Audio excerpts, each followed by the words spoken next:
नयों के सामान्य स्वरूप वाली चर्चा कल अपनी यहाँ पूर्ण हो चुकी थी। कुछ पूछना हो तो बोलो। पूछना है कुछ? लाइन छोड़ के क्यों बैठते हो भाई? 10 वाक्य याद हो गए आप लोगों को नयों के संदर्भ में? सेकंड ईयर वालों से पूछता हूं, बोलो कौन सुनाएगा? बोलो भाई, क्या नाम तुम्हारा? नयन। बोलो।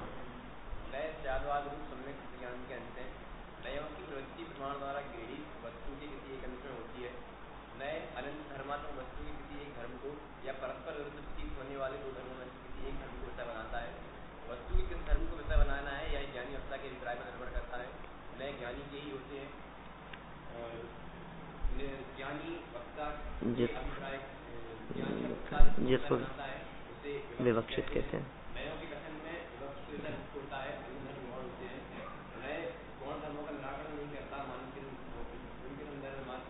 मौन रहता है।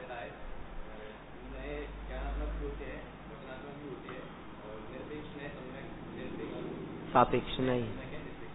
बहुत बढ़िया, बहुत बढ़िया। चलो, और कौन सुनाएगा?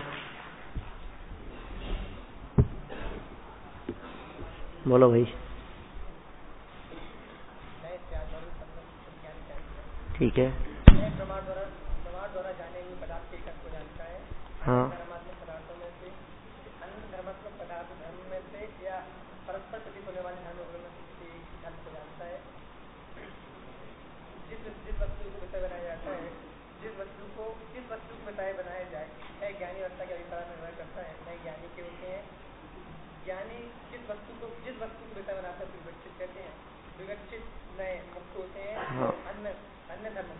नयों के कथन में विवक्षित धर्म मुख्य होते हैं, अन्य धर्म गौण रहते हैं। और गौण का निराकरण नहीं करते, मात्र उसके विषय में मौन रहते हैं। हाँ। अब तो हो गए पूरे। अब क्या है? ज्ञानात्मक नए, ज्ञानात्मक नए होते हैं। और बहुत सुंदर। क्या नाम तुम्हारा? सपन। ठीक है। चलो, मतलब लगभग हो गए सबको। क्यों ऐसा मान करके चल रहा हूं मैं, जिन्हें नहीं हुए हों वे कर ले में याद। कल फिर 1-2 लोगों से पूछ लेंगे। ठीक है। एक प्रश्न था मेरे पास में यहाँ, नए ज्ञान का स्मरण किसी के रंग, किसी की बुद्धि आदि अपेक्षा जो स्मरण ज्ञान होगा, क्या उसे नए कहेंगे या स्मरण प्रमाण ही कहेंगे? नहीं, स्मरण को नए नहीं कहो आप, क्योंकि उसमें अपेक्षा नहीं है, उसमें मुख्यता गौणता नहीं है। यदि आप स्मृति को नए कहोगे तो फिर जाति स्मरण को भी नए कहना पड़ेगा। किसका प्रश्न है मुझे नहीं मालूम। समझ में आ रही है बात?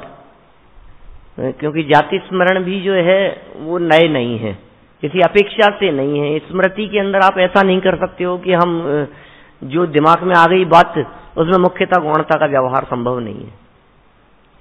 ये तो वैसी बात होगी जैसे अवधि ज्ञान और मने पर ये ज्ञान है ना। हमने किसी विषय को जान लिया, अब जिस विषय को अवधि ज्ञान ने जाना है, अब ऐसा नहीं हो सकता कि उसमें मुख्यता गौणता हो। किसी के मन में क्या चल रहा है ये मने पर ये ज्ञानी के ज्ञान में आ गया, अब उसमें मुख्यता गौणता का व्यवहार नहीं हो सकता, तो नए नहीं कह सकते अपन उसको। ठीक है ना। यद्यपि स्मृति जो है ये मति श्रुत ज्ञान रूप ही है। ठीक है ना।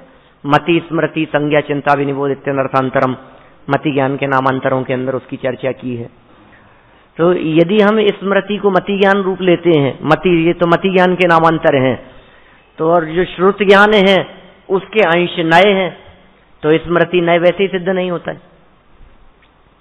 पॉइंट समझ में आ रहा है क्या कह रहा हूं मैं?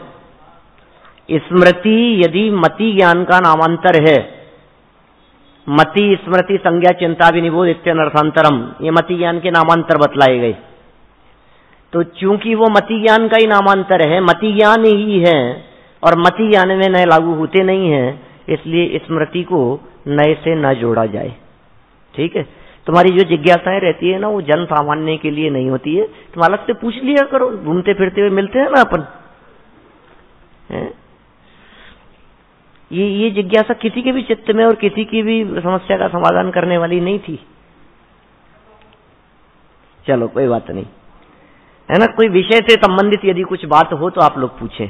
जो अपना जो प्रकरण यहाँ चल रहा है उससे रिलेटेड कुछ पूछना है। नयों के सामान्य स्वरूप के संदर्भ में शंका है किसी को? नए ज्ञानात्मक भी होते हैं, नए वचनात्मक भी होते हैं। वचनात्मक पने के संदर्भ में, ज्ञानात्मक पने के संदर्भ में एक जिज्ञासा ये उठाई थी कि नए तो ज्ञान की पर्याय है, श्रुत ज्ञान की पर्याय है, तो फिर वो वचनात्मक कैसे हो सकते हैं? कोई जवाब दे सकता है? हमने कुछ दिन पहले यहाँ चर्चा की है आपसे, नए श्रुत ज्ञान की पर्याय है। प्रश्न ऐसा उठा कि यदि नए श्रुत ज्ञान की पर्याय है तो वे नए वचनात्मक कैसे हो सकते हैं? नयों को वचन से कैसे जोड़ा जा सकता है? वचन तो जड़ है। बोलो भाई। हाँ चलो बोलो। ठीक बात है। द्रव्य श्रुत और भाव श्रुत के भेद से श्रुत दो प्रकार का होता है। जवाब क्या होना चाहिए? श्रुत ज्ञान के अंश नए है ना, अब श्रुति दो प्रकार का है। श्रुत के भेद नए हैं तो श्रुत दो प्रकार का, एक द्रव्य श्रुत और एक भाव श्रुत। जब हम भाव श्रुत के अंश की अपेक्षा से बात करते हैं तो नए ज्ञान की पर्याय हो जाएगी, और जब द्रव्य श्रुत की बात करते हैं तो वो तो आगम है, वचनात्मक है। द्रव्य श्रुत वचनात्मक होने से नयों के वचनात्मक होने में कोई विरोध नहीं आता है। और पांडे राजमल जी का एक श्लोक यहाँ प्रस्तुत किया था, उसमें भी उन्होंने ये बात कही थी कि द्रव्य नय और भाव नय के भेद से नए दो प्रकार के हैं। जब भाव नय की बात होती है तो ज्ञानात्मक, और जब द्रव्य नय की बात होती है तो वो वचनात्मक उन्होंने वहां सिद्ध किया था। चलिए, अब ये जो जितने नयों की जो चर्चा हुई है, यद्यपि संख्यात्मक दृष्टि से अभी बात नहीं की हमने, उसकी चर्चा आगे वाले आलेख में करेंगे। यहाँ एक नई हेडिंग से एक निबंध प्रस्तुत किया है। हेडिंग है नयों की प्रामाणिकता। नयों की प्रामाणिकता। प्रामाणिकता मतलब सच्चाई। नए सत्य हैं, नयों के कथन में कहीं गड़बड़ी नहीं है, ये सच्चे हैं या झूठे हैं। क्योंकि अन्य मतावलंबियों के माध्यम से बहुत प्रश्न खड़े किए जाते हैं, तर्क किए जाते हैं जैनियों के सामने, क्योंकि जैन दर्शन में ही नए हैं। जैन दर्शन के अतिरिक्त अन्य किसी भी दर्शन में नए नहीं है। एक बहुत सुंदर वाक्य यहां दादा ने लिखा है इस प्रकरण को प्रारंभ करते समय, वस्तु स्वरूप के अधिगम एवं प्रतिपादन में नयों का प्रयोग जैन दर्शन की मौलिक विशेषता है। एक किताब हो तो देना सब है, पेज नंबर है 12 नंबर पेज पर, नई वाली पुस्तकों में। वस्तु स्वरूप के अधिगम, अधिगम मतलब जानना, वस्तु स्वरूप के जानने में, और प्रतिपादन माने वाणी। तो वस्तु स्वरूप के अधिगम एवं प्रतिपादन में नयों का प्रयोग, इसका मतलब ज्ञानात्मक दशा में भी और वचनात्मक दशा में भी नयों का प्रयोग जैन दर्शन की कैसी विशेषता है? मौलिक विशेषता। जानते हैं आप किसे कहते हैं? मौलिक। मौलिक मतलब क्या होता है? मोक्ष मार्ग प्रकाशक ग्रंथ टोडरमल जी का मौलिक ग्रंथ है। मौलिक मतलब उनका अपना है ना, किसी का टीप के नहीं है, कॉपी नहीं किया है, अपना चिंतन है, कहीं दूसरी जगह नहीं मिलेगी वो बात। जो बात उनके मोक्ष मार्ग प्रकाशक में है वो बात कहीं और नहीं है, ये उनकी मौलिकता है, निजी है। तो ये जैन दर्शन में जो नयों का प्रयोग है ये मौलिक विशेषता है। इसका मतलब नए का प्रयोग कहीं भी नहीं है। देखो, आप दूसरे धर्म दर्शनों की यदि हम बात करें तो प्रमाण तो है, वहां प्रमाण की चर्चा तो है। यहां तक कि नास्तिक कहा जाने वाला चार्वाक दर्शन भी प्रत्यक्ष प्रमाण की बात करता है, वो भी एक प्रमाण तो मानता है, प्रत्यक्ष प्रमाण है। कहीं दो प्रमाण की चर्चा मिलेगी, प्रत्यक्ष और अनुमान, दो प्रमाण है। कहीं अर्थापत्ति को प्रमाण कहते हैं, उपमान को भी प्रमाण कहते हैं। 2, 3, 4, 5, 6 अलग अलग तरह से प्रमाणों की चर्चाएं अलग अलग मतावलंबियों के माध्यम से की गई है। माने प्रमाण तो सब मानते हैं, नए नहीं मानते। ये मात्र जैन दर्शन में है। नयों का प्रयोग स्यादवाद, अरे न्याय शास्त्रों में तो जैनियों के लिए स्यादवादी शब्द का प्रयोग किए। स्यादवादी ऐसा कहते हैं, स्यादवादी ये बोलते हैं। ये जैन शब्द कोई ज्यादा पुराना नहीं है। अरहत मत, स्यादवाद मत, ऐसा ही चलता था। जैन शब्द का इतिहास तलाशना चाहिए, बहुत ज्यादा पुराना नहीं है जैन शब्द। जैनेन्द्र भगवान के भक्त होने से हम जैन कहलाते हैं, लेकिन स्यादवादी शब्द का प्रयोग ज्यादा मिलेगा। स्यादवाद मतलब कि हमारे यहीं है, नए पद्धति हमारे यहाँ है। माने यदि मैं ऐसा कहूं कि अन्य दर्शन और जैन दर्शन में कोई ऐसी बात बतलाओ जो अंतर के रूप में सर्व प्रमुख हो, तो हम कह सकते हैं नए स्यादवाद अनेकांत। एक अर्थ है, सब एक रूप है, मतलब फैमिलियर है, ऐसा कह सकते हैं अपन। ये तीनों एक दूसरे के। अनेकांत वस्तु स्वरूप है तो स्यादवाद उसे प्रतिपादन करने वाली वाणी है, ठीक है ना। नए भी स्यादवाद रूपी है, फिर चाहे सप्तभंगी की चर्चा कर लो। ये सब ऐसी बातें हैं जो सिर्फ और सिर्फ जैन दर्शन में है, बाकी कोई बात नहीं मिलेगी आपको। द्रव्य की चर्चा सब धर्म दर्शन वाले करते हैं। मोक्ष मार्ग प्रकाशक का 5वां अध्याय उठा करके देखो, और सब दर्शन पढ़ते हैं अपन लोग, तो सारे दर्शनों में द्रव्य की बातें मिलेगी। तत्व की बातें, ऐसा थोड़ी ना कि तत्व की बात अकेले जैन दर्शन में ही है, सब धर्म दर्शन वाले तत्व की बात करते हैं। सांख्य, वेदांत, नैयायिक, वैशेषिक सब तत्वों की बातें करते हैं। आत्मा की बात भी करते हैं, परमात्मा की बात भी करते हैं, संसार की बात भी करेंगे, मोक्ष की बात भी करेंगे, संसार के दुखों से छूटकर मुक्ति की प्राप्ति की बात भी करेंगे। क्योंकि भारतीय दर्शनों में मुक्ति की अवधारणा है, पाश्चात्य दर्शन वाले भले ही नहीं मानते हो। वेस्टर्न फिलॉसफी में कहीं भी मोक्ष की चर्चा नहीं है। अरस्तु, सुकरात, प्लेटो, लाइबनिज, ह्यूम, डेकार्ट, ठीक है ना, जितने भी हैं ये सब कोई भी मोक्ष की चर्चा नहीं करता, लेकिन सारे भारतीय दर्शनों में चर्चा है ना, तो सब मोक्ष की बात करते हैं। तो मोक्ष की चर्चा ये जैन दर्शन की यूनिक बात है क्या? नहीं। स्वर्ग नरक की बातें बोलो, वो भी नहीं है, वो भी दूसरे धर्म वाले भी करते हैं। स्वर्ग भी कहते हैं, नरक भी कहते हैं, वैकुंठ की चर्चाएं करते हैं। तो और कुछ बात, भूगोल की बातें, जम्बूद्वीप वगैरह की बातें, वो भी करते हैं दूसरे धर्मों में। बौद्ध दर्शन के अंदर भी चर्चा की है, हिंदू में भी चर्चा की है, अन्य दर्शनों के अंदर भी जम्बूद्वीप आदि की बातें कही है। तो फिर क्या दम है उन सब बातों में? हाँ, ये बात अलग है कि चाहे द्रव्य की चर्चा हो, चाहे तत्व की चर्चा हो, चाहे आत्मा परमात्मा की चर्चा हो, चाहे संसार मोक्ष की चर्चा हो, जिस तरह से निरूपण जैन शास्त्रों में किया है वैसी चर्चा आपको कहीं नहीं मिलेगी। उस विशुद्धता के साथ में, उस क्लियरिटी के साथ में, उस स्पष्टता के साथ जो चर्चा हुई है, जो यथार्थ निरूपण यहां जैन शासन में मिलेगा वैसा अन्यत्र नहीं मिलेगा। लेकिन फिर भी नाम मात्र चर्चा तो है उनके यहां, नए का तो नाम भी नहीं है।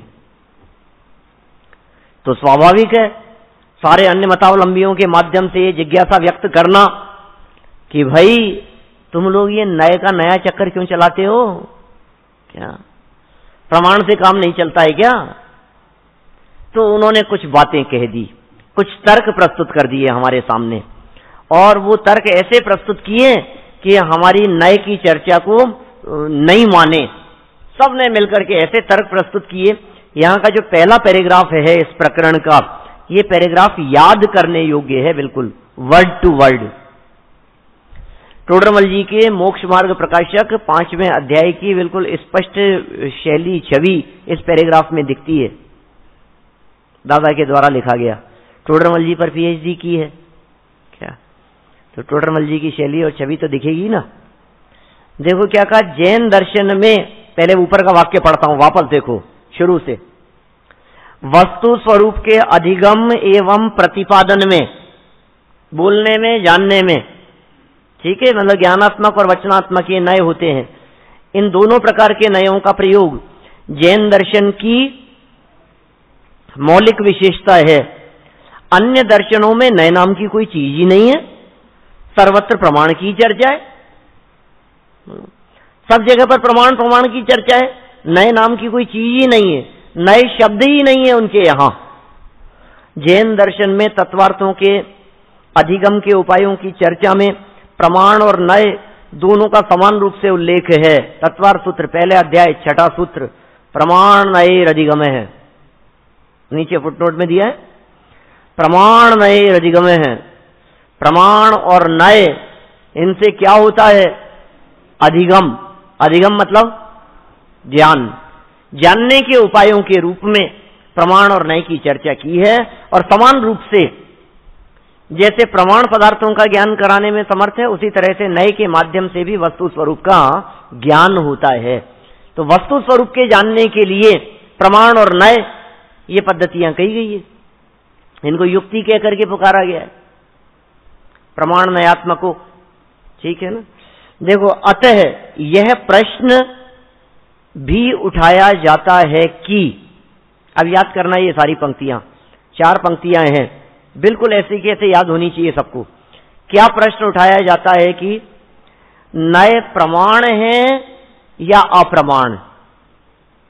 बोलो, नए प्रमाण है या अप्रमाण?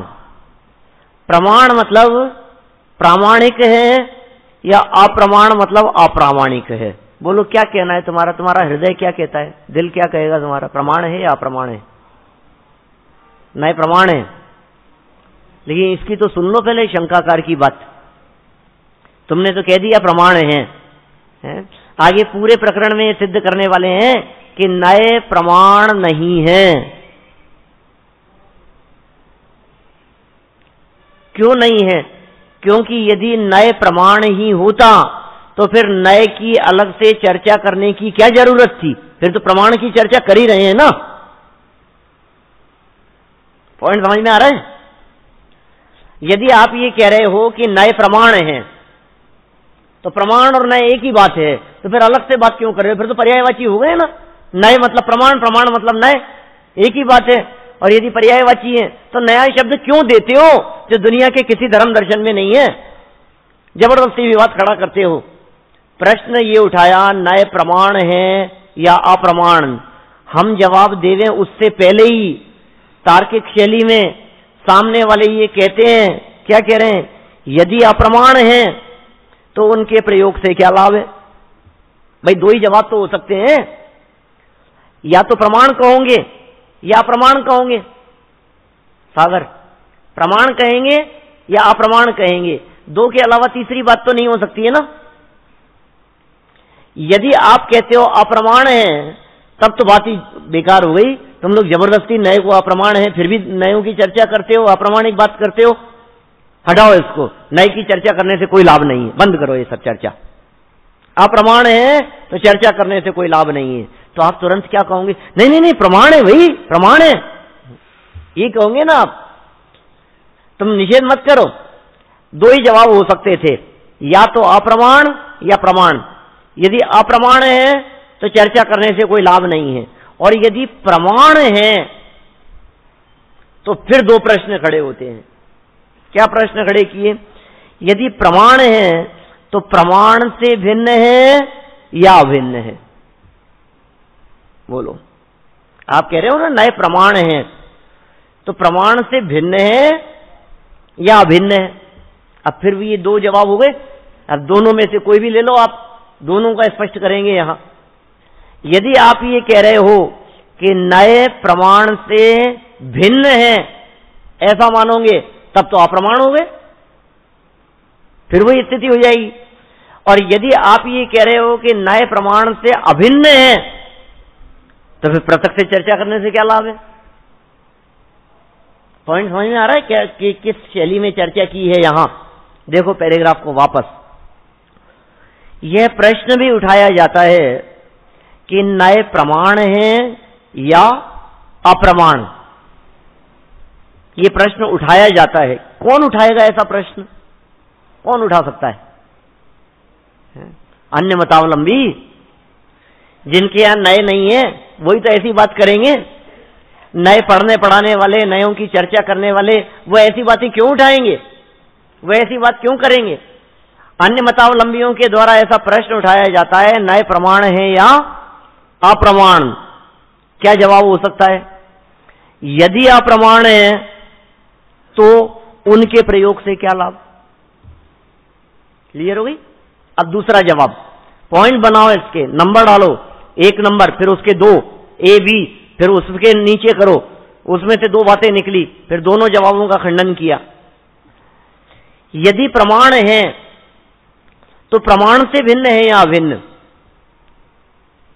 अप्रमाण है तब तो लाभ ही नहीं है, और प्रमाण है तो प्रमाण से भिन्न है या अभिन्न? यदि अभिन्न है तो उनके अलग उल्लेख की आवश्यकता ही नहीं है, और भिन्न है तो फिर नए प्रमाण कैसे हो सकते हैं? अप्रमाण ही रहे। कुल मिलाकर के इन 4 लाइनों के माध्यम से वे अन्य मतावलंबी ये बात कहना चाहते हैं कि आप जो नयों की चर्चा करते हो, इस नयों की चर्चा करने से कोई लाभ नहीं है। ये जैनियों के द्वारा नई चाल चलाई है, ये नया चक्कर चलाया है, ये होना नहीं चाहिए, कोई मतलब नहीं है। मजाक करते होंगे अन्य मतावलंबी ऐसी बातें कह करके, दोनों हाथों में लड्डू रखते हैं, क्या है, प्रमाण था तो इन्होंने जबरदस्ती अपने को अलग करने के लिए नए कर लिया, क्या क्या मतलब है नए नए की बात करने से? तो देखो, इस प्रकार का प्रश्न श्लोक वार्तिक में भी उठाया आचार्य विद्यानंदी ने, और वे विद्यानंदी स्वामी वो प्रश्न उठाकर उसका जवाब देते हैं, और बहुत सुंदर जवाब दिया है। क्या जवाब देते हैं? न प्रमाणम प्रमाणम वा नयो ज्ञानात्मको मतः स्यात् प्रमाणिक देशस्तु सर्वथाप्य विरोधित। क्या कह रहे हैं? न प्रमाणम प्रमाणम वा, न अप्रमाणम प्रमाणम वा, नए अप्रमाण भी नहीं है और नए प्रमाण भी नहीं है। ये क्या क्या बात कर रहे हो आप? नया प्रमाण भी नहीं है और प्रमाण भी नहीं है, दोनों ही नहीं है। न अप्रमाणम, न अप्रमाणम और प्रमाणम वा, प्रमाण और अप्रमाण दोनों ही नहीं है। नयो नए ज्ञानात्मको मत है, नए तो ज्ञानात्मक है, ज्ञानात्मक कहा गया है। न तो अप्रमाण न प्रमाण, वो तो ज्ञानात्मक है। स्यात् कथनचित, किसी अपेक्षा से, प्रमाण एक देशस्तु, प्रमाण एक देश, ये जवाब है वास्तव में। प्रमाण और अप्रमाण से भिन्न एक तीसरा जवाब है। वो जवाब क्या है? प्रमाण एक देशस्तु, प्रमाण का एक देश, सर्वथाप्य विरोधित है, सर्वथापन से विरोध नहीं है किसी भी तरह। क्या कह रहे हैं? इसी बात को स्पष्ट करते हुए कैलाशचंद्र जी क्या लिखते हैं, देखिए। कैलाशचंद्र जी सिद्धांत शास्त्री इस प्रसंग में क्या बात कहते हैं। शंकाकार कहता है कि यदि नए प्रमाण से भिन्न है तो वह अप्रमाण ही हुआ, क्योंकि प्रमाण से भिन्न अप्रमाण ही होता है। एक ज्ञान प्रमाण भी ना हो और अप्रमाण भी नए हो, ऐसा तो संभव नहीं है। भाई प्रमाण भी नहीं है और अप्रमाण भी नहीं है, और कह रहे हो ज्ञान है, ऐसा कैसे हो सकता है? या तो प्रमाण होगा या अप्रमाण होगा। तत्प्रमाणे कह करके 5 ज्ञानों को प्रमाण कहा उमा स्वामी आचार्य ने, सब प्रमाण है। ऐसा नहीं हो सकता कि ज्ञान है तो वो सच्चा भी नहीं है और झूठा भी नहीं है। अरे ऐसा कैसे होगा? यदि वो ज्ञान है किसी भी विषय के संदर्भ में तो सच और झूठ तो खड़ा होगा ही। प्रमाण और अप्रमाण दोनों ही न हो ऐसा संभव नहीं है, क्योंकि किसी को प्रमाण न मानने पर अप्रमाणता अनिवार्य है और अप्रमाणता न मानने पर प्रमाणता अनिवार्य है, दूसरी कोई गति नहीं है। ये प्रश्न उठाया उन्होंने, किसने?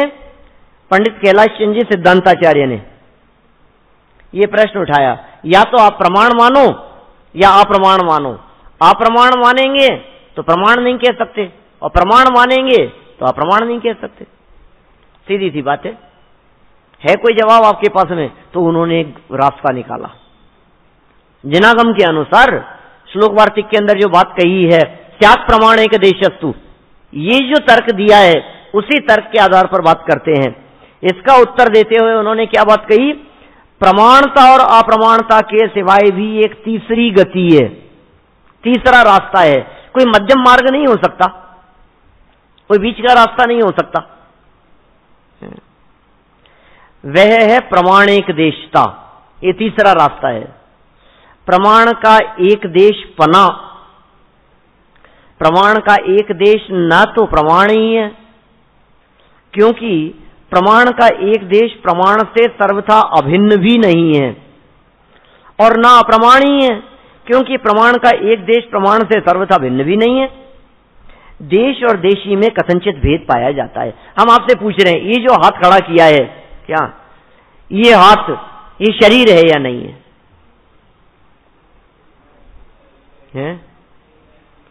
यदि इसको शरीर मानोगे तो फिर ये शरीर है या नहीं है? भाई यदि यही शरीर हो गया तो फिर इसका क्या होगा? ये शरीर सिद्ध नहीं होगा। अगर नहीं ये भी शरीर है और ये भी शरीर है तो दो शरीर खड़े हो जाएंगे। प्रॉब्लम समझ में आ रही है?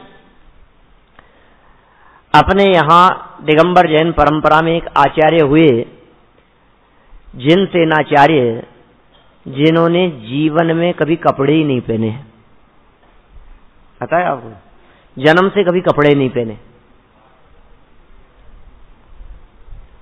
गांव में थे, नंगे घूमते थे। 1,500-2,000 वर्ष पुरानी बात है उस जमाने में। और मुनि संघ वहां से गुजर रहा था और वो अपने दोस्तों के साथ में खेल रहे थे, और ये कह रहे थे कि मुझे छूकर बताओ। तो एक ने छुआ यहां, तो उन्होंने कहा ये तो बाजुओं को छुआ है, मुझे कहां छुआ? तो किसी ने सर पे हाथ लगाया, बोले तो सर को छुआ है, मेरे को कहां छुआ? क्या ऐसा उनका खेल देख रहे थे। मुनिराज देख रहे थे कि क्या जवाब दे रहा है ये बालक। उस बालक को होनहार देखा जाना, और उन्होंने माता पिता से पूछकर वो अपने संग में ही शामिल कर लिया, उसे दीक्षा दे दी। उन्होंने जीवन भर कभी कपड़े नहीं पहने।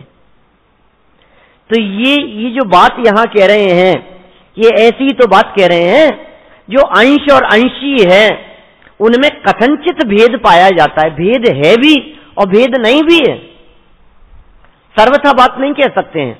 और इस बात को तत्वार्थ श्लोक वार्तिक में एग्जाम्पल सहित समुद्र का एक बहुत सुंदर एग्जाम्पल देकर के इस बात को स्पष्ट किया है तत्वार्थ श्लोक वार्तिक में। और ये श्लोक वार्तिक के यहां 6 श्लोक प्रस्तुत कर दिए हैं।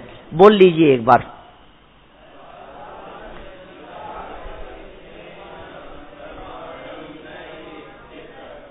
स्वार्थिक देश निर्णीतिर लक्षणो ही नय स्मृत, नायं वस्तु न च वस्तु वस्त्वंश कथ्यते यत, न समुद्रः समुद्रो वा समुद्रांशो यथोच्यते।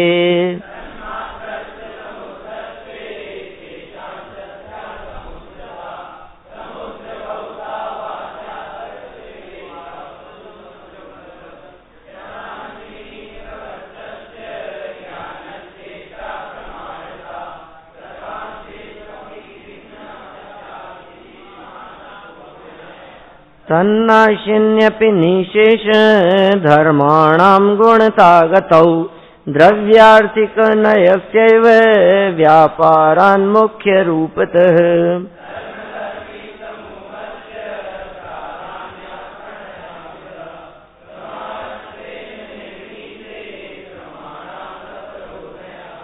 क्या कह रहे हैं देखो, स्व और अर्थ का निश्चायक होने से नय प्रमाण ही है।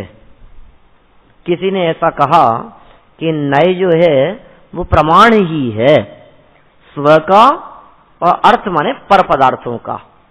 तो स्व और पर का निश्चायक होने से नय प्रमाण ही है, ऐसा कहना ठीक नहीं है, क्योंकि स्व और अर्थ के एक देश को जानना नय का लक्षण है। समझ में आ रही है बात?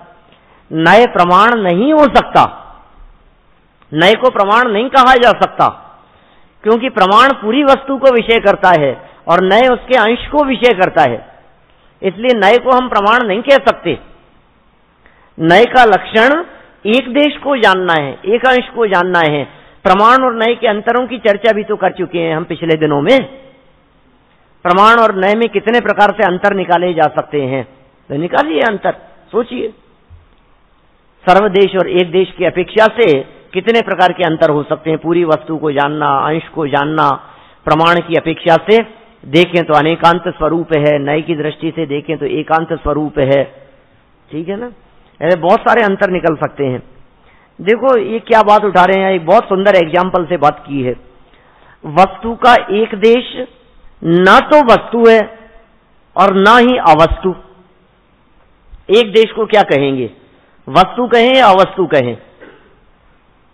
ये जो पुस्तक है हमारे सामने, क्या अभी ये जो पढ़ रहे हैं हम, ये नए चक्र पढ़ रहे हैं या नहीं पढ़ रहे हैं, बोलो? ये नयों की प्रामाणिकता, ये नए चक्र है या नहीं है? नए चक्र एक अंश है ना। परम भाव प्रकाशक नए चक्र का एक अंश है। यदि आप नयों की प्रामाणिकता, इसको भी नए चक्र पुस्तक मान लोगे, नयों का सामान्य स्वरूप उसे भी नए चक्र पुस्तक मान लोगे, निश्चय व्यवहार उसे भी नए चक्र पुस्तक मान लोगे, द्रव्यार्थिक पर्यायार्थिक उसे भी नए चक्र पुस्तक मान लोगे, नैगमादि सप्त नय, तो फिर नए चक्र कितनी पुस्तक हो जाएंगी? पॉइंट समझ में आ रहा है? और यदि आप ये कहोगे कि नहीं नहीं नहीं है साहब, ये नए चक्र नहीं है, तो फिर क्या समस्या खड़ी होगी बताओ? फिर उसी तरह की समस्या खड़ी होगी जो चर्चा पिछले वर्ष हमने की है क्रमबद्ध पर्याय में अनेकांत त्यागवाद की चर्चा करते समय। क्रमबद्ध पर्याय वाले प्रकरण के अंदर एकांत अनेकांत की चर्चा करते हुए एक प्रकरण उठाया था। वहां आचार्य अकलंक देव के राजवार्तिक का एक प्रसंग प्रस्तुत किया था, ध्यान है आप लोगों को? उस प्रसंग में वृक्ष और शाखाओं की चर्चा की थी, ध्यान आ गया? बोलो, एक वृक्ष है और किसी ने पूछा कि ये जो पत्ते हैं ये वृक्ष है या नहीं है? पत्तों को वृक्ष कहोगे तुम? पत्ते वृक्ष हैं कि नहीं? नहीं, पत्ते तो वृक्ष नहीं है। तो उसके जो फल फूल लग रहे हैं वो वृक्ष है या नहीं है? कि नहीं, वो भी वृक्ष नहीं है। तो फिर उसकी जो डाल है, शाखाएं हैं, वो वृक्ष है क्या? कि नहीं, वो भी नहीं है। तो उसकी जो जड़ें हैं वो वृक्ष है क्या? कि नहीं, वो भी नहीं है। तो फिर हमें ये बतलाओ, आखिर वृक्ष है क्या? सबको निकाल दो, पत्ते तो पेड़ नहीं है, उनको हटा दो, हैं उसके फल फूल, डालियां, टहनियां हैं, उसकी शाखाएं, उसका तना, उसकी जड़, सब हटा दो। अब बताओ पेड़ क्या है? बोले अंशों के निषेध से अंशी का निषेध हो जाएगा। समझ में आ रही है बात? फिर दूसरा जवाब दिया वहां कि नहीं नहीं साहब, फिर तो इस समस्या से बचने के लिए हम ये कहें कि उसके जो पत्ते हैं इनको यदि पेड़ मान लिया जाए तो क्या होगा? बोले बहुत सारे पेड़ हो जाएंगे, जितने पत्ते हैं उतने पेड़ मानने का प्रसंग उपस्थित होगा। तो समाधान क्या है कि वे पत्ते, टहनियां आदि कथनचित पेड़ हैं और कथनचित नहीं है। वस्तु स्थिति यदि एक वाक्य में जवाब देवें तो हम ये कह सकते हैं वृक्ष एक अंश है, वृक्षांश है, ऐसा शब्द का प्रयोग किया जा सकता है। ये समुद्र का एग्जाम्पल देकर के इन्होंने बात कही है। देखो क्या कह रहे हैं, समुद्र के अंश को न तो समुद्र कहा जा सकता है, समुद्र के अंश को समुद्र कहा जाता है क्या? नहीं, और न असमुद्र कहा जाता है। यदि समुद्र का एक अंश समुद्र है तो शेष अंश असमुद्र हो जाएगा। एक अंश यदि समुद्र है तो बाकी असमुद्र हो जाएगा, और यदि प्रत्येक अंश समुद्र है तो बहुत से समुद्र हो जाएंगे। ऐसी स्थिति में समुद्र का ज्ञान कहां हो सकता है? समझ में आया क्या उदाहरण क्या देना चाह रहे हैं? हम समुद्र किनारे खड़े हुए हैं और हमने एक बाल्टी पानी समुद्र में से भरी। बोलो भाई, जो बाल्टी समुद्र में से भरी है नैन, वो जो बाल्टी पानी भरी है, ये बाल्टी पानी समुद्र है या नहीं है? क्या कहना है तुम्हारे को? हाँ, समुद्र का ही तो पानी है, क्या कहोगे आप? उस बाल्टी में क्या है? समुद्र का पानी, तो वो समुद्र है ना। अरे भाई, यदि उस बाल्टी भर को आप समुद्र मान लेंगे तो क्या समस्या खड़ी होगी? बहुत सारे मतलब बहुत सारे नहीं, वो तो समुद्र हो गया, बाकी बचा हुआ समुद्र हो जाएगा। हाँ, ऐसा कैसे हो जाएगा? जैसे एक बाल्टी समुद्र है, वैसे दूसरी बाल्टी भी समुद्र है, वैसे तीसरी बाल्टी, सभी को समुद्र कहोगे ना, प्रत्येक बूंद को समुद्र मानो, तो बहुत सारे समुद्र खड़े हो जाएंगे। तो क्या होगा जवाब? कि जवाब वही है, प्रमाण एक देश था, समुद्र एक देश था, समुद्रांश, यही उसका जवाब है। इसके अलावा कोई जवाब नहीं हो सकता है। नए और प्रमाण के संदर्भ में भी यही बात है। नए प्रमाण है या अप्रमाण है, कि नए ना तो सर्वथा प्रमाण है और ना सर्वथा अप्रमाण है। नए के संदर्भ में क्या समझना? प्रमाण का एक अंश है। ठीक है भाई, यही पूरा प्रकरण है ये। इसमें मैं पढ़ देता हूं थोड़ा सा और। जैसे अंशी वस्तु में प्रवृत्ति करने वाले ज्ञान को प्रमाण माना जाता है, वैसे ही वस्तु के अंश में प्रवृत्ति करने वाले जानने वाले नए को प्रमाण क्यों नहीं माना जाता है? अतः नए प्रमाण स्वरूप ही है। भाई, पूरे को जानो चाहे अंश को जानो, प्रमाण स्वरूप ही है। ये प्रश्न उठाया है तो कहा नहीं, ऐसा नहीं कह सकते। अंशीय धर्मी में उसके सब अंशीय धर्म गौण हो जाते हैं, उसमें द्रव्यार्थिक नय की प्रवृत्ति होती है, अर्थात ऐसा अंशी द्रव्यार्थिक नय का विषय है, अतः उसका ज्ञान नय है। माने जहां मुख्यता गौणता होगी। ये प्रकरण अभी आगे भी आने वाला है, क्योंकि अपने द्रव्यार्थिक पर्यायार्थिक वाला प्रकरण ही प्रसंग प्राप्त है। परसों से शुरू करेंगे अपन वो प्रकरण, तो ये चर्चा उसके अंदर आने वाली है अंश और अंशी के संदर्भ में। धर्म तथा धर्मी के समूह रूप वस्तु के धर्मों और धर्मी दोनों को प्रधान रूप से जानने वाले ज्ञान को प्रमाण कहते हैं। देखो क्या बात कह दी है। प्रमाण किसे कहें? अंशी को कि नहीं, अंश प्लस अंशी दोनों को युगपत जानने वाले ज्ञान का नाम प्रमाण है, अकेले अंशी नहीं। क्योंकि अंशी शब्द का प्रयोग द्रव्यार्थिक नहीं की विषयभूत वस्तु के अर्थ में भी किया जाता है।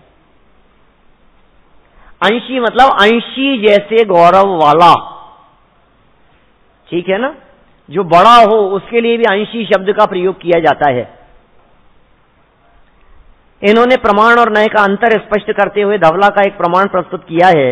किंच प्रमाणम नय है तस्य अनेकांत विषयत्वात्, न नय है प्रमाणम तस्य एकांत विषयत्वात्। कितना स्पष्ट हो गया, अंतर है ना। नय को प्रमाण नहीं कह सकते, अंतर समझ में आ रही है बात। नय और प्रमाण में अंतर है, दोनों एक नहीं है। क्या अंतर है? कि प्रमाण का विषय अनेकांत है और नय का विषय तस्य एकांत विषयत्वात्, नय का विषय एकांत है। आगे देखो, इसी तरह की चर्चा आगे भी की है तत्वार्थ राजवार्तिक में। अकलंक आचार्य का प्रमाण प्रस्तुत किया। सम्यक एकांतो नय चिच्यते, सम्यक अनेकांत है प्रमाणम। स्पष्ट है ना। सम्यक एकांत को नय कहा जाता है और सम्यक अनेकांत को प्रमाण। नयार्पणात् एकांतो भवति एक निश्चय प्रवणत्वात्, और प्रमाणार्पणाने अनेकांतो भवति अनेक निश्चयाधिकरणत्वात्। प्रमाण विवक्षा पूरी वस्तु का निश्चय करने वाली होती है, इसलिए वो अनेकांत स्वरूप है। और नय विवक्षा वस्तु के एक धर्म को विषय करने वाली होने से एकांत स्वरूप है। और भी अंतर बतला दिए। उसी तरह की बातें हैं जो बातें अपन पीछे कर चुके हैं। पंचाध्यायीकार क्या लिखते हैं इसके संदर्भ में देखिए आप। नीचे श्लोक प्रस्तुत किए हैं, 2 श्लोक हैं पंचाध्यायी के, पढ़ लीजिए।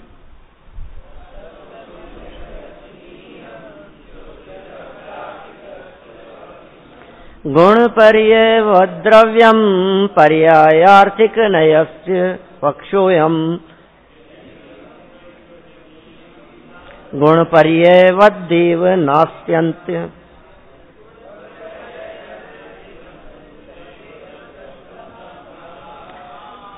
देखो यहां 2 बातें कही है इन्होंने। पंचाध्यायीकार का ये प्रमाण प्रस्तुत किया है ये कह रहे हैं एक द्रव्यार्थिक न्याय का पक्ष होता है, एक पर्यायार्थिक न्याय का पक्ष होता है, और एक प्रमाण है।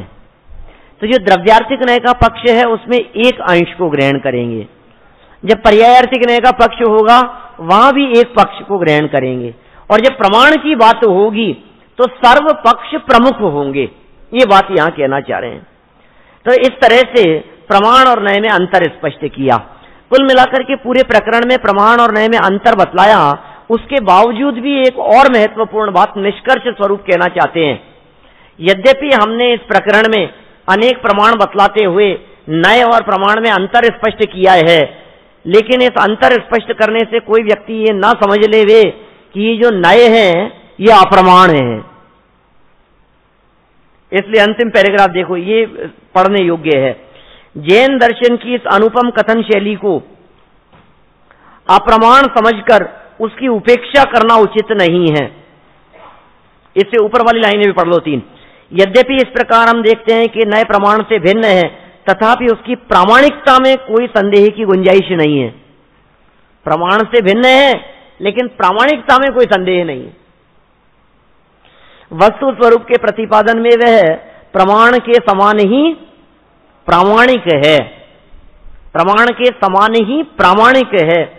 जैन दर्शन की इस अनुपम कथन शैली को अप्रमाण समझकर उसकी उपेक्षा करना उचित नहीं है, अपितु इसे भली भांति समझकर इस शैली में प्रतिपादित जिनागम और जिन अध्यात्म का रहस्य समझने का सफल यत्न किया जाना चाहिए। जैसा कि पहले कहा जा चुका है कि इसके जाने बिना जैन दर्शन का मर्म समझ पाना तो बहुत दूर, उसमें प्रवेश भी संभव नहीं है। इस तरह इन न्यायों की प्रामाणिकता की थोड़ी बहुत चर्चा अपन ने यहाँ की है। अब एक और प्रकरण है बीच में, मूल न्याय कितने।